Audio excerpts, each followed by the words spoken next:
All right, guys, I thought today let's do a little bit of an anatomy class, right? So this was the bad boy that I saw last week, if you guys remember, and he had half his tail chopped off and he was roaming around in the village. Now, I found him dead today. And he was quite almost fossilizing, so it was quite stiff. And I thought, what better than to pick him up and do an anatomy class? And that way we can learn together. So I did do a little bit of research on this guy and I found out a few interesting things. But before we get to that, let's have a look at his anatomy.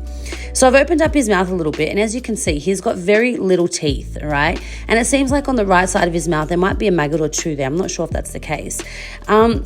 And his eyes are fairly small, and if you look at his tongue, it's only black halfway up. So it is quite split, but it's only black from the tip onwards, and the inside's still quite pink.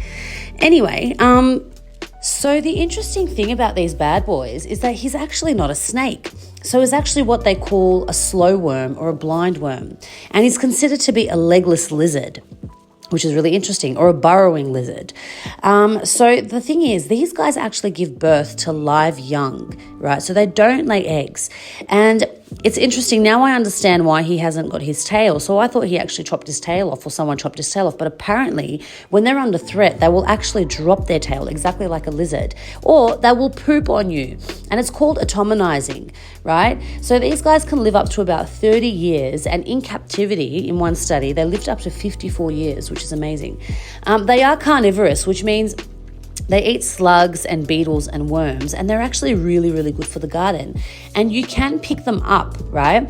Normally you'll see them. They like to be around large flat rocks with corrugated iron because they can't actually regulate their own body temperature. And the rocks and being in the sun obviously provides them with a place where they can bask in the sun and, just regulate themselves, which is really, really interesting. So if we take a look at his body, he's got really nice scales. Like his scale work's really beautiful. And he's got a couple of different colors. He's got a little bit of gray, a little bit of black, a little bit of golden. And normally when they're alive, they do look a little bit more golden. And if we turn him around over here now, we can see that this is where he's dropped off his tail. So I tried to have a look. Obviously there was a bit of water in it, tried to tap it out. But if you see inside, I tried to see his skeletal work.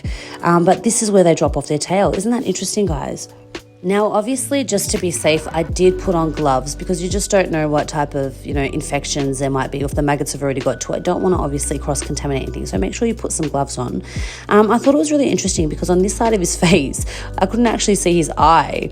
And on the other side, he had this really interesting eye. I tried to clean it a little bit and see if, we could see anything, but no, it seems like his eye is missing. Anyway, guys, so this is, again, like we said, it's called a slow worm, so don't be afraid of it if you see it in your garden. They are common in Eurasia, and apparently they're actually pretty common in the UK as well. So don't be afraid if you see this in your garden. You don't have to kill it. You can actually pick them up. Just be quite gentle with them.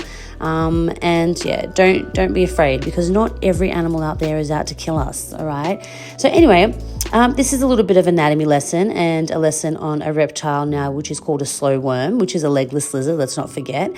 And I hope you enjoyed this.